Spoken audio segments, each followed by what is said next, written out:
Hello, everyone. My name is Bruce Tamlin, and I'm the chaplain at Silver Bay, and it's a pleasure to be with you. This is another one of the New York State Alliance of YMCA's video that we're doing. It's actually going to be the last one. The Alliance and Silver Bay together are running some other programs, so this will be our last video. But I just want to say it has been such an honor for Garth and I and Austin, who runs our videography here, to provide this for you. And we're so grateful to Kyle and Rob and Drew and all of the Alliance staff. Thank you so much for the opportunities to bring these videos to the YMCA's of New York State and beyond. Also, I want to thank Silver Bay and Steve Tam, our executive director, and others that have made this all possible to bring this. So this is our last one.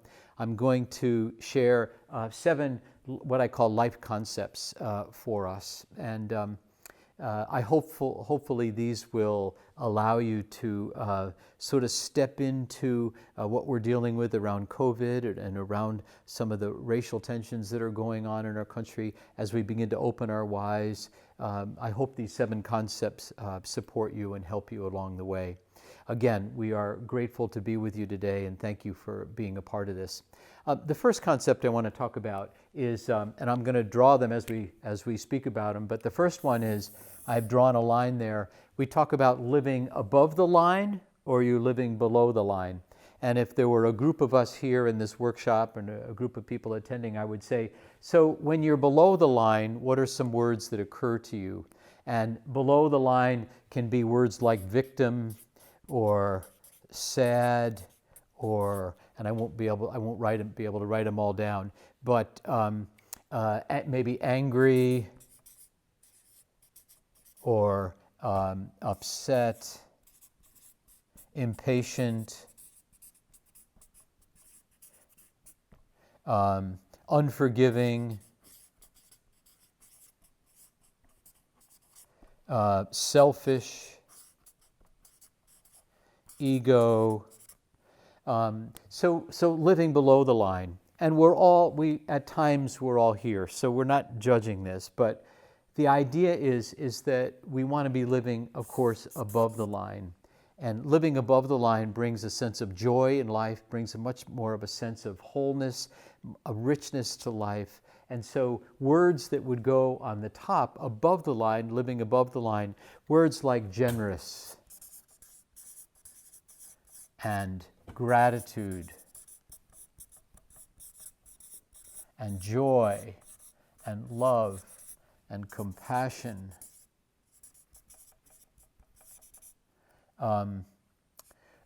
words like humor and a sense of wholeness, a sense of unity, understanding, forgiving. I've written down a bunch of words here too. I think humility goes over here. Caring. Service. So in our work, in our family life, we want to, of course, be living above the line. Now, when we do find ourselves falling below the line, we might ask ourselves the question, what is it that supports me in living above the line? What are those experiences? What are those practices we can do? How do we take care of ourselves so we're able to be living above the line that way? A number of different things come to example, but for an example, exercise helps, eating right, good sleep, our faith, many things, being in good relationships with people, having an opportunity to care, emote, share. Therapy helps, the opportunity to feel good about who you are in that way. What are those things that help you to live above the line? So, and then the other way to think about it is, what else pulls you down? And right now, there's a lot going on in our world that can pull us down. So I would encourage us to be conscious of those things that help us live above the line. So we're living with a sense of gratitude and joy and compassion, understanding, awareness that way, forgiving. So first concept we call living above or living below the line. Of course, we want to be living above the line. The second one I want to talk about is ego self, and the second idea is higher self. So words, if we were brainstorming with the group, I'd say, what words would you think would go underneath ego self? Me, my, mine,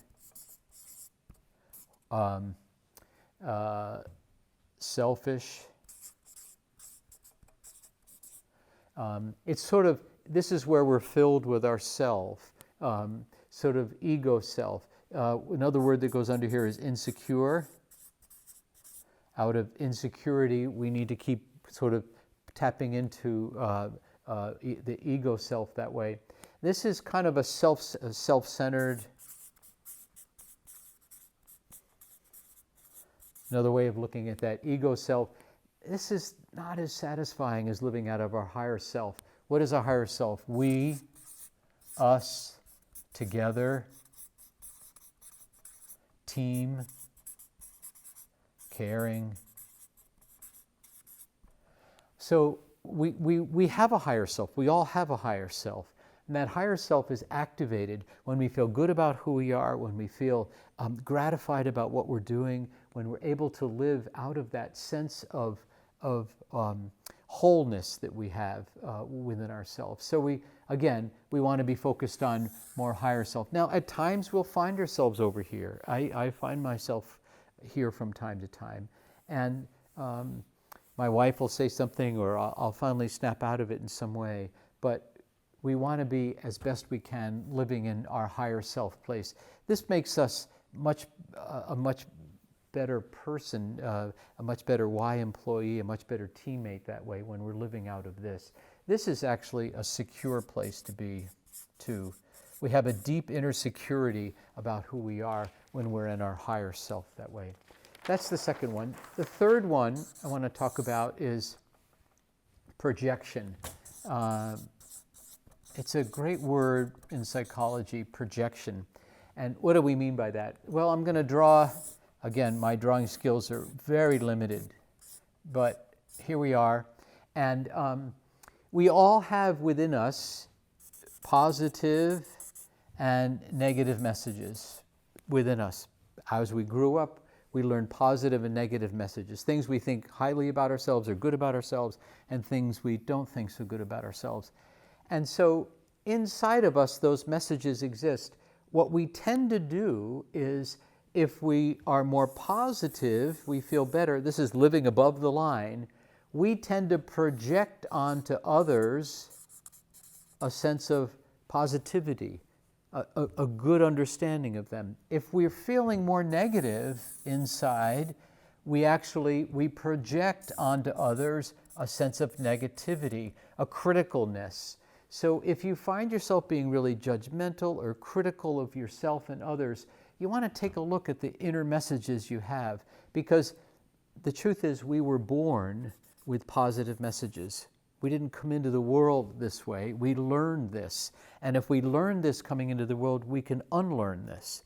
And there's lots of different ways of doing that. Getting support from somebody to help you work through that, those negative messages. Some of us grew up in very difficult homes. And so we came away with some very challenging messages about ourselves, about our self-esteem, about how we felt about ourselves.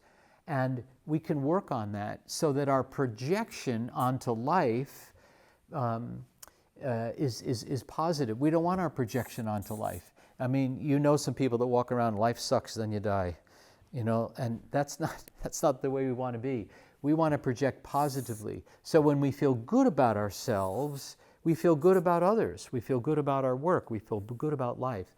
When we don't feel very good about ourselves, we project that onto others. The other thing I want to talk about projection really briefly is that sometimes when we're really feeling, and this has to do with, and I'm going to just do it briefly, but here we have the conscious mind, I'll just write and unconscious mind here. So sometimes in our unconscious mind, what we're not aware of is some sort of negative feeling, some sort of childhood wound that we grew up with, or something that's difficult for us. What we tend to do is we project unconsciously onto our friends, onto people around us, onto loved ones, what we're feeling unconsciously about ourselves. And so we want to, again, have positive messages that we're aware of in our conscious mind that we can bring to others. Oftentimes, and I'm going to draw a window here, oftentimes when we open our mouth, that's a window, we give people an opportunity to look at our psychology. So if every time I'm opening my mouth and I'm saying something negative or being critical or being judgmental of myself or others, or being just overall sort of a negativity about who I am, I'm giving people a window to look into my inner psychology, which says I must not be feeling very good about myself because I'm projecting that out into the world. Of course, as people of the YMCA, we want to be projecting positively that way. Now, we do get here. This is part of life. This is part of who I am at times, and maybe part of who you are at times. Well, we want to be aware of it and be able to move back over to here and feeling good about ourselves that way. So this word projection, we tend to project onto others what we feel about ourselves. That's the third one. The fourth one I want to talk about is persona and character. Let me just talk about persona for a minute. Persona is the word that we use to describe sort of how we want others to see us, how we want others to understand us. It's our persona. That's how I want to portray who I am in the best light possible, and so my persona will attempt to be, bubbly or whatever, however my persona is. And then behind our persona is character, who we really are deep down inside. Now, we all need a persona, but sometimes it looks like this. Let me diagram it for you. Here's character. And this wider circle, this is our persona. Is our persona. And so in this situation with this person, the persona is very thick. Look at the thickness of this. And so you are not able to get to one's character because the person is trying to look so good. The person is trying to be maybe somebody they're not, that you don't actually get to their character. You just see sort of how they want you to perceive them that way. Now, we all need a persona, but it doesn't need to be this thick. We don't need to put on a show. We don't need to sort of be more than we already are. We're going for authenticity. We're going for realness. And that's where our character exists that way. And so the better way to diagram this is like this. So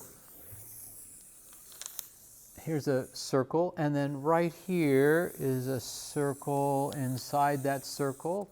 So here's our character, and here's our persona. So I have a persona. Yes, we need a persona, but it's much thinner. And so you quickly get to know somebody's character because they're not putting on a show for you. There's not airs about them. They're not trying to cover up something. They're not really. Carl Rogers, the founder of client-centered therapy, his definition sort of where overall health was, there was congruence between who we are inside and how we behave outside. There was congruence there.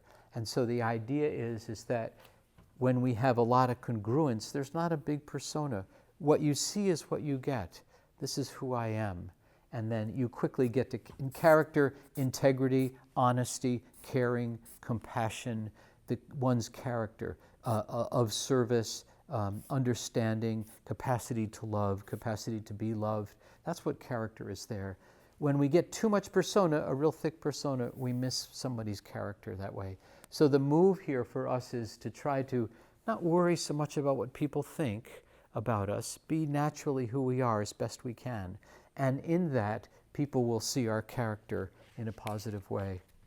So that was number 4, I think, right? Did we say that was 4? Yeah, that was 4. So number 5, and I'm just going to check my notes on number 5. So number 5 is another circle, and this is about awareness for us. And so I'm going to make 3 sections to this circle. 1, 2, 3. So this is around awareness and around our consciousness and what we know and what we don't know.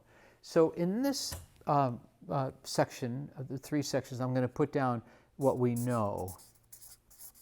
And there's some clearly things we know. We've learned a lot of stuff. We've gone to school, we learn, we're aware. We know some stuff. We know a lot of stuff, by the way, okay? We know stuff. But then there's some things that we don't know.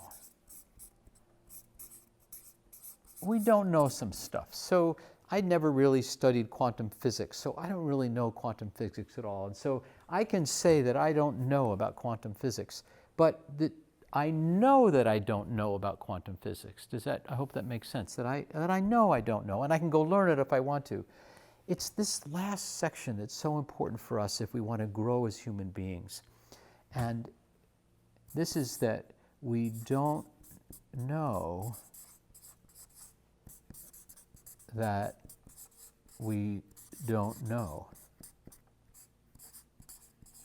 I know it's funny wording, but what that means is I don't know that I don't even know.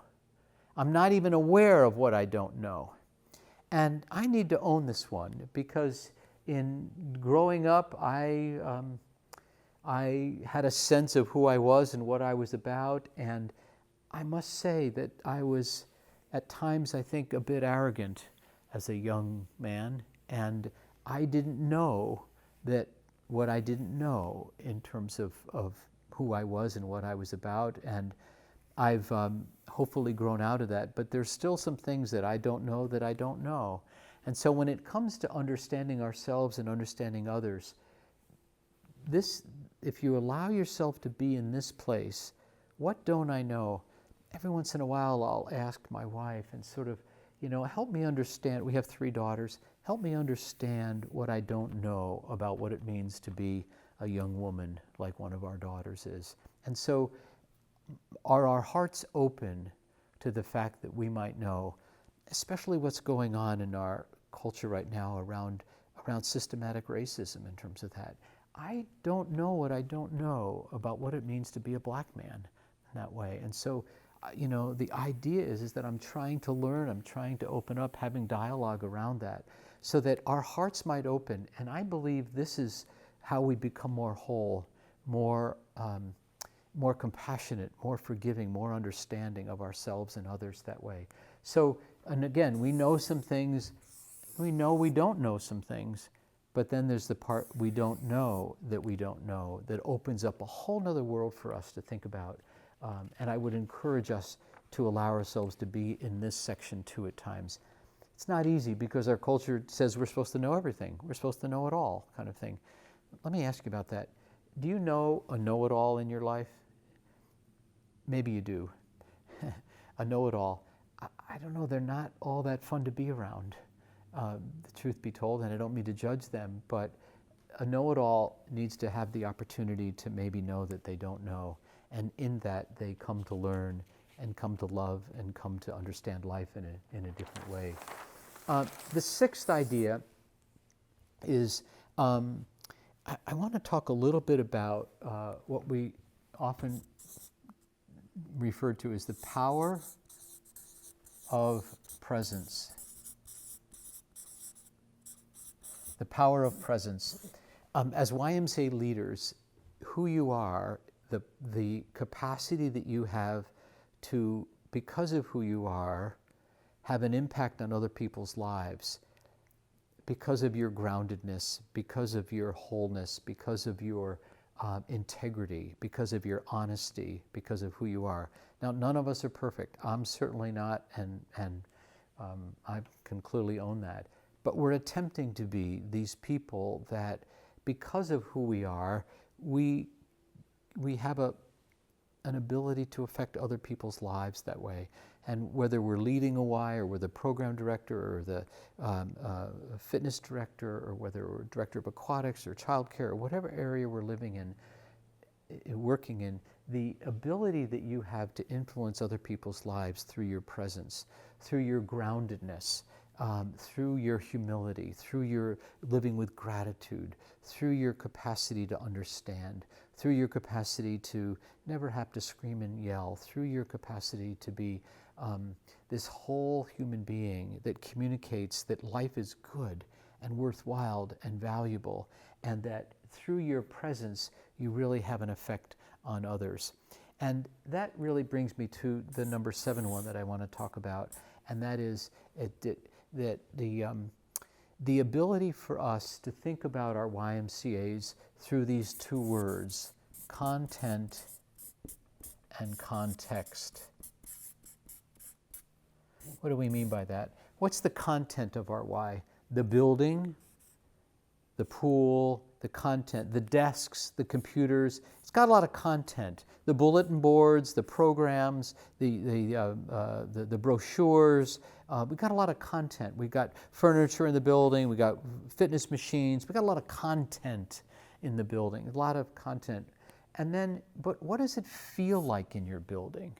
What is it, when you walk into your Y, what does it feel like? What's the context? Does it feel warm and welcoming and opening and diverse? And does it, sometimes in our Ys we can get so focused on the content that we forget about the context.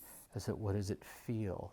And so the reason I save this to the end, because it's through our power of our presence that we create great context. So when you walk into your Y, does it feel like a welcoming, warm, receiving place where people can be who they are in that way? Or are we also focused on the content too much? Now we have to get the content right. It needs to be clean. We need to have good machines. We need to handle the content. I'm not saying not to handle that. We need to handle that. But what really makes a Y go, what really makes an organization go, is the context. How does it feel? Somebody walks in your office. What's the context you create for that? You have chairs in your office, you have content, you have books, you have whatever you have. But what does it feel like? Does it feel warm and welcoming and opening? Does it feel like you want to enter? Does it feel like this is a place that I'll be supported, that I'll be valued in terms of that? So I would just encourage us to think about the context of our Y. And through evaluations, we can ask members how it feels in terms of that. So anyway, these are 7 concepts that I hope are helpful for you as we end this series that we've done for the Alliance of, New York State Alliance of YMCAs. We're so grateful again for the opportunity to do this. I hope what we've done today is helpful for you. You're welcome to reach out to us at Silver Bay, Garth Allen or myself, Bruce Tamlin. And boy, we hope we can open our Ys up soon and be back up and running. There'll no doubt be some things we need to follow before we do that, but we're slowly opening at Silver Bay. And I just close by saying, if you ever have an opportunity to come to Silver Bay, we would love to welcome you here to our community at Silver Bay. We hope that you find our context to be good. You hope that you find our content to be good that way. And boy, all the best to you. Good health to you, and good luck as you begin to open your Ys back up. And we hope to see you in and around the state of New York at your Ys or here at Silver Bay at some point. So take care, be well. Thank you now.